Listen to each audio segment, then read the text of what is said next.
Hey YouTube, this is Sensation. I'm reporting in for another video.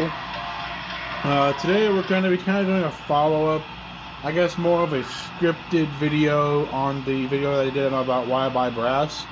I wrote out a piece that I was going to save for later, but I figured why not just do it now when I've got the models here at the house and I can do it easily. So, why buy brass locomotives? Well, the main reason would be the detail that you can't find in plastic models. But these days, plastic models as well as die-cast models have come a long way from Tyco, from way back when, from the Tyco days.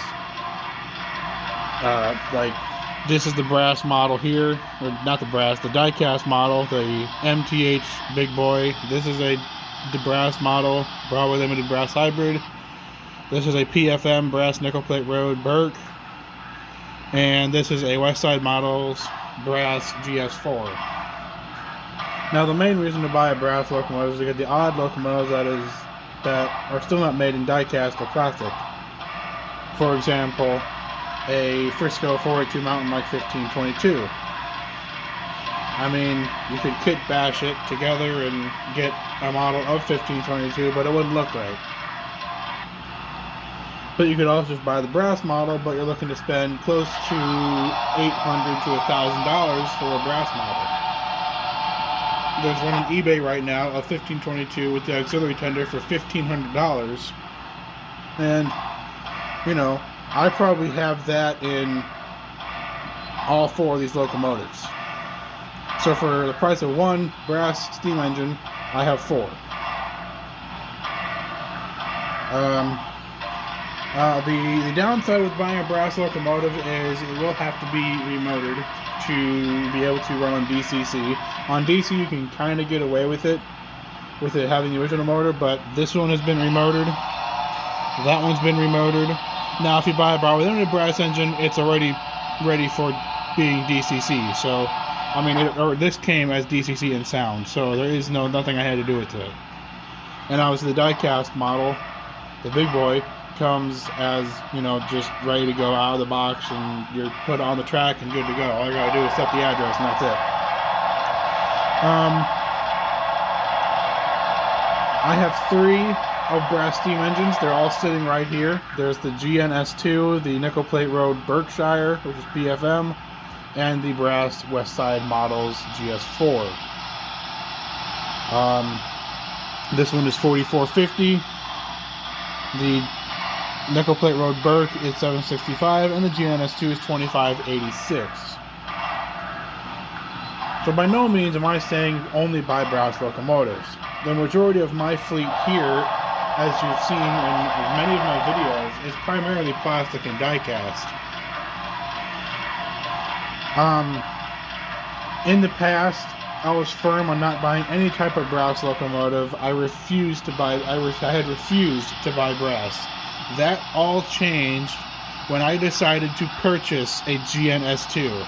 Now, the only reason why I purchased the GNS2 is because I have not been able to find another company that made a die-cast GNS2. I got to run a G-scale brass version, live steam, back in the day, and I fell in love with it. I loved everything about it. I mean, it's just got so much detail going on the front of it, and there's just so much going on. I find Great Northern locomotives to be some of the prettiest steam engines out there. There's just so much going on. I mean, don't get me wrong, I love the daylight scheme, and that's always going to be a favorite. But in terms of non-skirted, just looking like hardcore steam engine, that the GN locomotives just have that going for them. It's just great. As you see, I now have the nickel plate road Berk, which this is the first video that it is being featured in.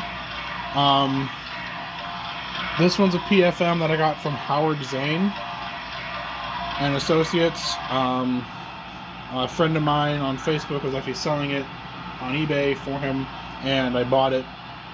And soon it's going to get, it's probably going to get TCS Wow Sound in it.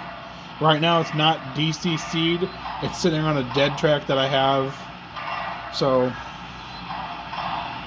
I mean, it is DCC'd. It's just got a Digitrax 9-pin decoder in it, but right now it's just on a dead track, so that should not cause any problems with the other DCC engines on the way out. The issue I hear a lot about locomotives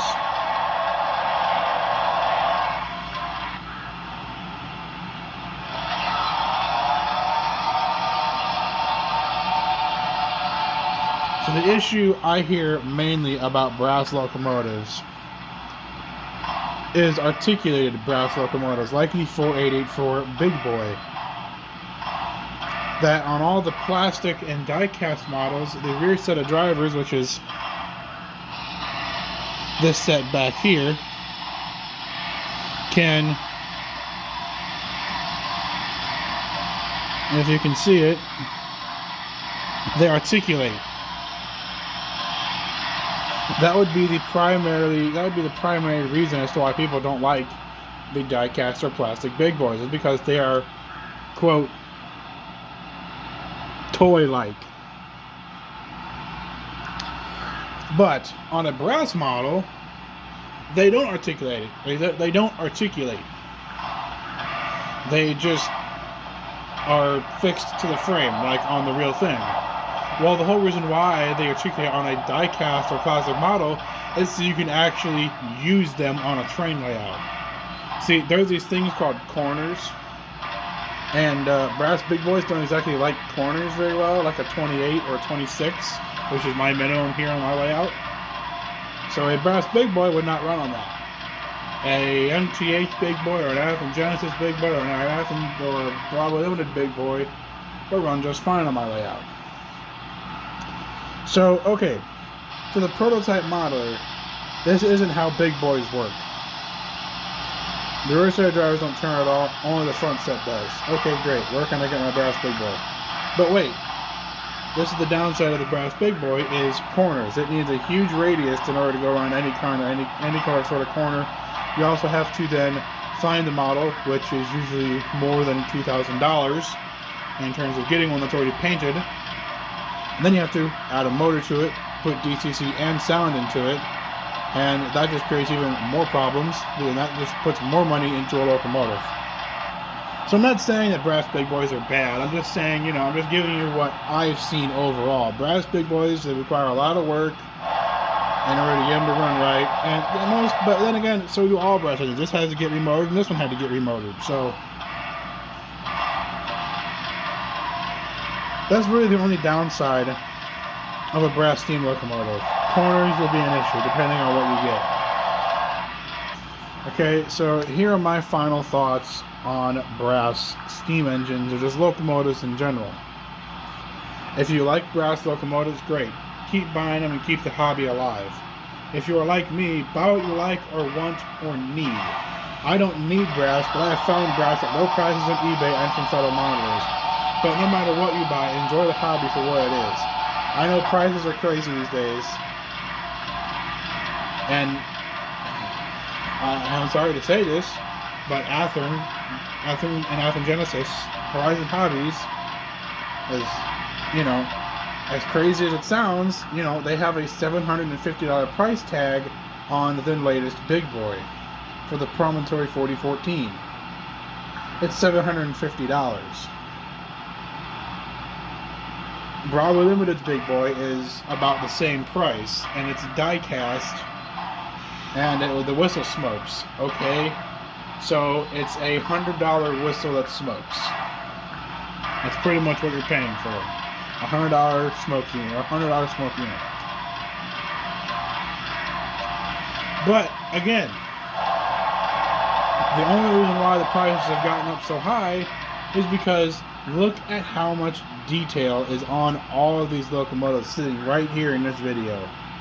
Okay, you might say, well, the West Side model's GS4 doesn't look like it's very detailed at all, and you'd probably be right.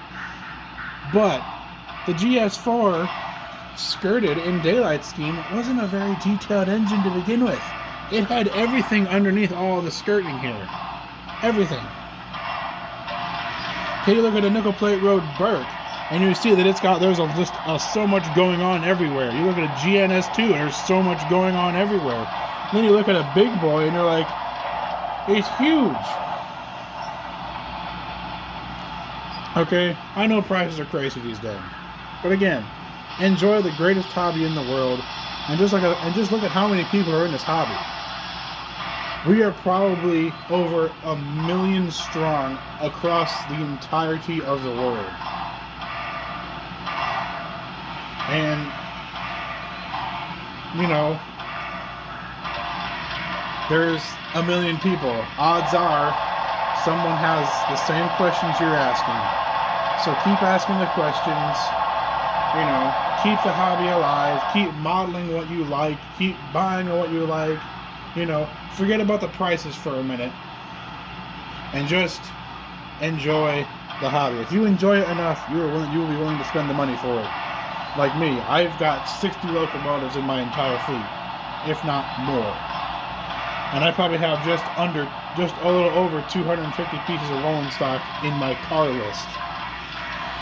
And I have nowhere near a completed layout.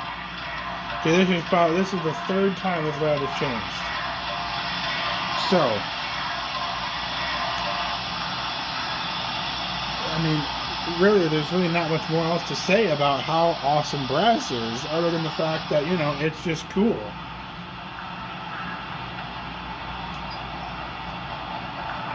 So, with that,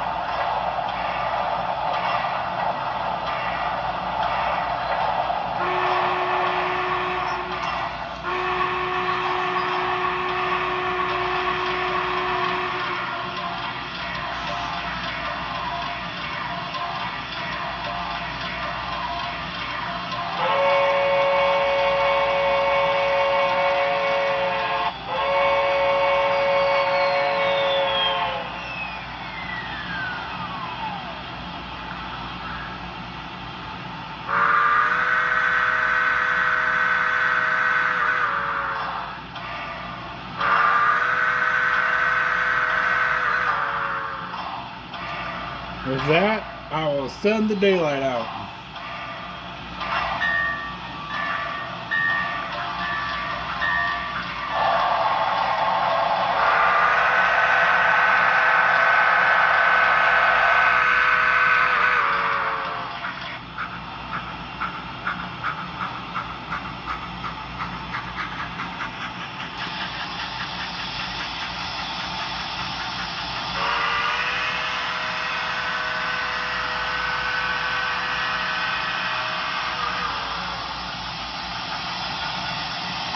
And with that, this is Sensation signing off. See you guys later. Until the next one. See ya!